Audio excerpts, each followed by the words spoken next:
Hello YouTubers, it's Jim again, and this is day 4 of my paleo diet. I've experienced some real fun stuff with cooking the last couple of days. A few thoughts about some things that have been said about paleo that people are concerned with, and some thoughts about some things that people have said that they really enjoy. One is extra energy. The last day or two I've really noticed that my energy has picked up and had been steady. I'm not getting that burned out feeling at the end of the day at work. I'm not getting, when I wake up in the morning, as soon as I'm actually up and out of bed, my energy level instantly peaks and I don't feel like I'm dragging around the house. Even the other night when I did this first video, I was up till 1 in the morning and ended up getting it up at 7 a.m. Even though I only had 6 hours of sleep, I still felt really good throughout the whole day. And again, today I'm up at 7. I'm off to work, and I worked from 8:30 this morning to almost 8:30 at night, and still had the energy at the end of the day to keep myself pretty motivated to keep moving. Came home and made dinner, which is some other good points. I'd like to bring up some of the food challenges that I've run into. Like I said in the first video, I used to be a chef, so when I cook things, I like to kind of go all out and make an effort to make something exciting and new. Last night we did turkey burgers without buns. We did a turkey patty with lettuce wrap and a tomato and onions. And then for French fries, we used a great recipe online. I'll have to look it up and see if I can put the link in there, but it's really simple. Plantains look like a banana, but they're not. They're actually a larger fruit. They're darker in color. They look a lot like a banana. You can't peel them. You can try, but they don't quite peel away. You have to actually cut them. You take a plantain, you cut the ends off, and then you cut it into strips that are about as long as a French fry. You cut the peels off the outside, you quarter it, and then you cut them, and you make sure they're not too thick because you don't want them rubbery. You have to kind of cut them a little thinner, and then you deep fry those in a wonderful thing called certified organic coconut oil, which is right here. It's a little spendy in local stores. This tub right here was about $12, but if you go online you can find it for $6 of different brands and stuff. This one worked out pretty well.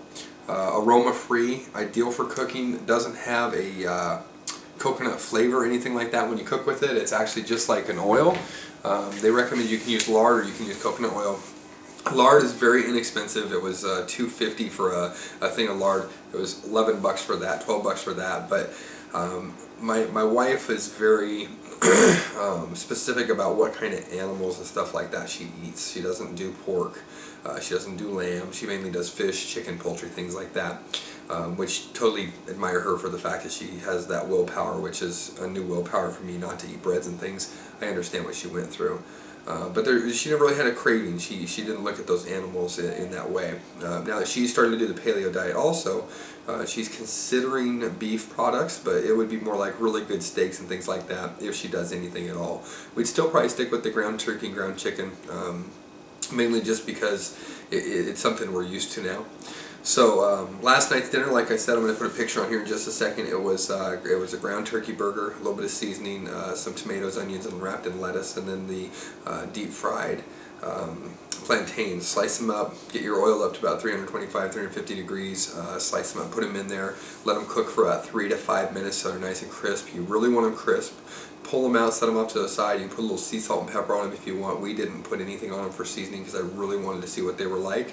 And it was probably the closest thing to a French fry without being a French fry. I actually really liked it a lot better than the sweet potato fries that I bought before that they have that sweetness and it's not really a French fry. So when I have a burger and fries, I like to have a burger and fries. This was a really close substitute and I was really happy with it. So here's a picture of that.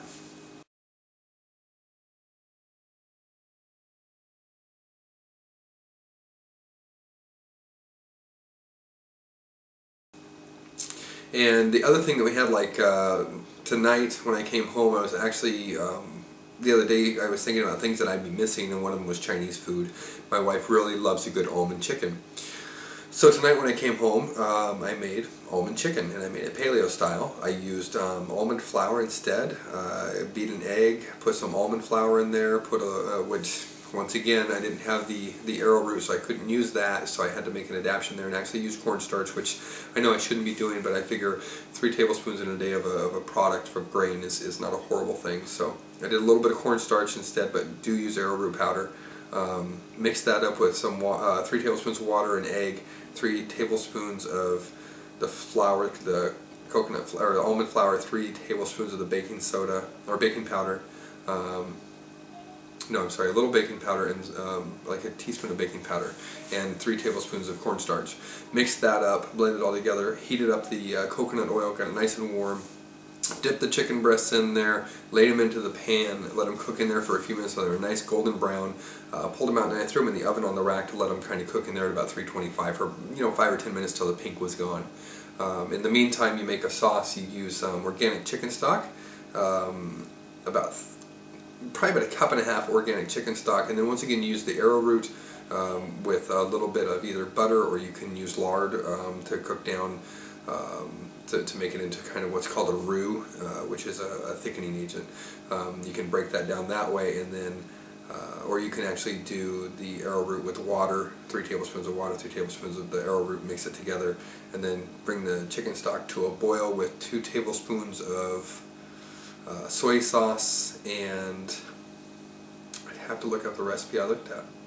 But basically that's about it. I mean, it was soy sauce and maybe a little bit of other stuff, but you bring it up to a boil, you add the cornstarch slowly, or the arrowroot slowly to it while stirring to thicken it and makes a good sauce.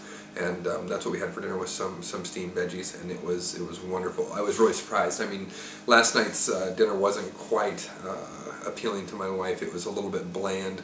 The fries weren't quite fries. She still kept considering it kind of a banana thought because she knew what I'd cut up.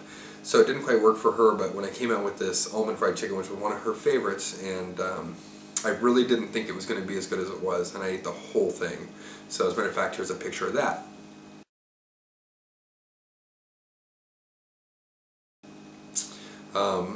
But like I said earlier, I mentioned that we the budget thing is pretty important.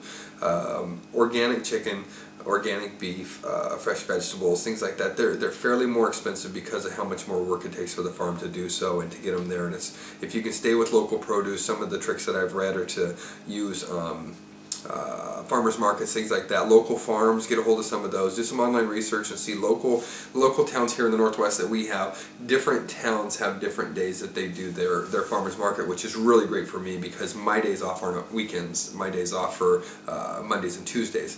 Well, if they only do it on Saturdays and Sundays like some of the smaller towns, I'm screwed. I can't get out there and get those. I'd have to actually go to a farmers market type store and stuff like that, which we have some here that once again is fairly expensive. So because vegetables turn a little faster when they don't have the preservatives and the chemicals and all the stuff that we're trying to stay away from for ourselves. So it works out well for us that we live in a pretty populated area. But what I've also found is like coconut oil, almond flour, coconut flour, arrowroot flour, powders, all that kind of stuff, that stuff that's staples that you need to like maybe buy in bulk that you're going to use that can store well. Go online and search that out. There's great websites out there that have some pretty good deals. I mean, I buy this almond or this coconut oil for $12 and then try on the next day and find the same amount for $6 online. It's kind of like, what was I thinking? But we kind of fired off on this paleo diet without really plan. It just kind of happened, and the more I read about it, the more excited I got about it. So got a little aggressive with it, jumped right into it. I mean, I've still got all kinds of stuff laying around my house that's probably going to go bad. I've got a loaf of bread sitting right over there. I've got crackers. I've got Ritz. I've got chicken strips in my freezer that are probably going to get thrown away or given to somebody at my work. And it just kind of floors me that how quickly the studies and reading I did turned me on to being aware of what's going on with my body and what paleo diet can help me with. So my energy levels are up. I'm on day 4. I'm down about 5 pounds, but I think a lot of that is that I'm not drinking sodas. I'm drinking tons of water, and I'm not doing the salt, and I think that's helped. One of my tricks for getting over soda, if you're a real soda drinker person like I was, 3, 4, 5 sodas a day, big 32 ounces in the summertime. In the morning when I'm getting ready for work, I take a cup, like a coffee cup full of hot water. I put it in the microwave. I bring it up to a really super high temp. I throw a couple of really, I got some iced tea bags, or I throw a couple of green tea bags into it, and I just mix those in so it's a real thick blend of that tea. And then I put it into a container, and then at work I've got bottles of water in a fridge, and I'll open a bottle of water and I'll take a drink out of it, and then I'll put that tea in there, and that tea is such a concentrate that it makes a whole bottle out of the 2 big sun tea bags that I put in there. Make enough for the whole day. So now I went from drinking maybe 1 or 2 bottles of water a day and 3 sodas to drinking probably 6 to 8 bottles of water a day, which is really good for me because I know that I need that. Again, I haven't started any kind of workout program. I'm still putting that off, so I'm on day 4, so I got another 26 days to get to my 30 days without doing the workout, and then I'm going to see about turning that up. I'm still doing my hockey programs. I appreciate I've had some views on these videos. If you subscribe, it just kind of helps keep me in line to keep doing these videos. The main reason I'm doing the videos is for you guys and for me also. Requiring myself to do a video every couple of days is going to help me stay on the paleo diet, because I don't want to be the guy who gets in front of the camera and says, I failed, I ate a pizza today. But any comments are really helpful, and hopefully just my little insight of my everyday life of what a regular person goes through on paleo, who's not, oh, I work at a gym, or I work out every night, and I'm a guy with kids and a wife and a job that's 55 hours a week, 50 hours a week, and I don't have time to hit a gym, I don't have time to do this, and I'm doing this for them. I'm going to make myself much more healthier so they have a much longer life, a more enjoyable life. But you'll read places that your energy gets a big increase, and I'll tell you, man, it is a truth. I am 4 days into this, and I'm just full of energy. You'll read that it's tough doing the paleo diet because it costs so much money for the food. It's a true statement. But on the other hand, I have leftovers I bring to work, so I'm not buying lunch anymore. That saved me money. I won't have as many medical bills because I feel so much better. That's going to save me money. I won't have to take medications anymore. That's saving me money. I'm going to live longer, and that's going to cost me money. But knowing that I've got better energy, I'm much happier. I don't have to take medications. I don't have to go see a psychiatrist because I'm depressed or something. It just proves that the diet is doing what it's supposed to do with balancing my body. So 4 days in, still went from 225 down to about 220, 221 this morning. And I continue to do blog videos every 2 days. So thanks for all the support, guys. And if you have questions, comments, love to hear them. Any suggestions for anybody who asks any questions, please feel free to post them. I really hope this just becomes kind of a community thing where we can all help each other out and cheer each other on. So keep on eating meat. Right on. Bye.